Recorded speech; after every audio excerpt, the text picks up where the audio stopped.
Welcome to Croft House. In this easy zip insertion tutorial, I show you how to measure for, cut the fabric and insert the zip. I'll leave a link to the full tutorial on how to make the box cushion and how to make continuous piping in the description below. First, for the correct amount of fabric, add 4 centimeters for the zip panel to the depth you used for the front and side panels. This is for the center turns. Draw a line along the center of the zip panel and cut along this line. You then place the 2 cut pieces right sides together. Now, to start, I'm setting this just on a 3, and I'm going to go down to where that pin is, which is a couple of centimeters.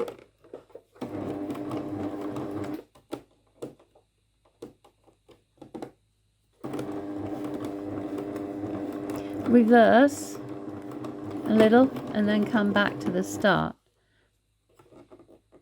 I am then going to change my stitch length to 6 and my stitch width to an 8. And then when you come to the other end, you do exactly the same. Reset your stitch width. Keep mine on a 5 and return this one to a number 3, and then just continue to the reverse a little bit just as you did before and continue to the end. So you can see with the lighter thread the stitches are both long and wide, so they will be easy to remove when the zip is inserted. This is a tacking stitch that you'll take out when the zip is in place. Buy a heavy duty zip that's longer than the finished cushion. My zip is a lighter colour again to make it easier for you to see. The next thing to do is open the seam out, and it should be the same size as the front and side panels. Then press the seam flat. Place the zip teeth down onto the open seam.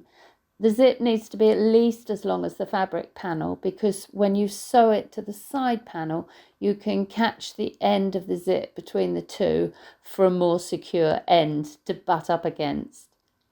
Make sure the end of the zip won't sit where the seam will be, because you can't sew across it. So if the seam is coming across here, you need to be able to sew across the zip teeth. Now there are 2 options.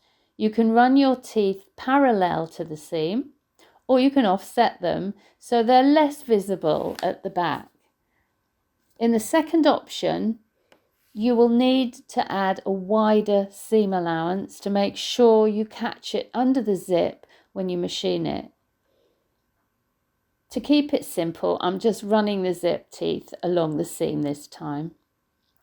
So pin across and continue running the teeth along the seam and pinning in place. To make really sure your zip stays where you want it, you can hand tack it in place, as you will need to remove the pins as you sew. We need a zipper foot, and my needle is set as far over as it will go. I'll just show you a bit lower down. You need your foot butted up against the zip, but at the same time you don't want to run over the teeth with your needle. So what I tend to do, the zips are usually woven so that there are some lines that you can follow. So I usually go for the line in the weave that is closest to the zip. Okay, so that puts me very, very close, but just far enough away so I know I'm not going to run over those teeth. Now when we come to the top, the thing to do to start is to push your zip down. So have your puller up, and then you can just push it down a little way. Okay, and then you get your teeth back in place. And I usually like to put a pin in this way just to make sure it really is held, and then I've got a guide. So those teeth are just on that seam, and I'm going to come down a little way and then I shall push the zipper up.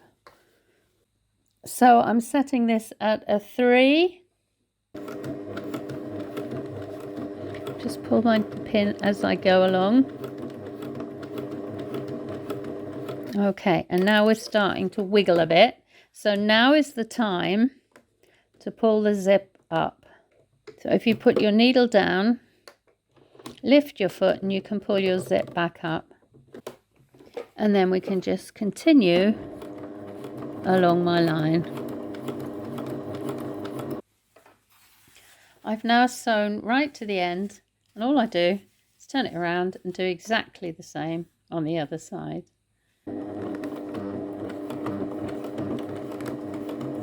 And now we've come to the zipper head again. So do just exactly the same thing. Needle down, lift your zipper foot and push that so it goes past the needle. Make sure you've got those teeth lined up because you're going to want them to join. Okay.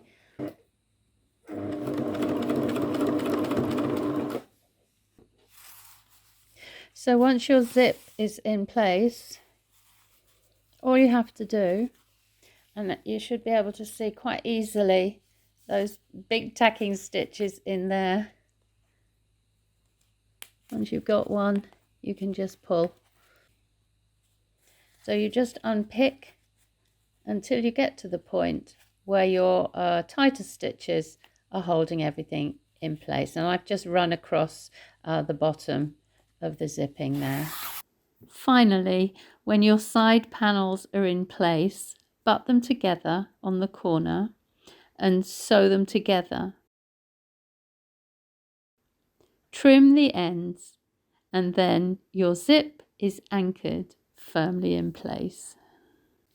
Make sure the zip is open when you sew everything together so that you can turn it inside out. If you found this tutorial useful, please like, subscribe, and hit the bell to be notified when I make more videos on soft furnishing and reupholstery. Thanks for watching, and good luck with your project.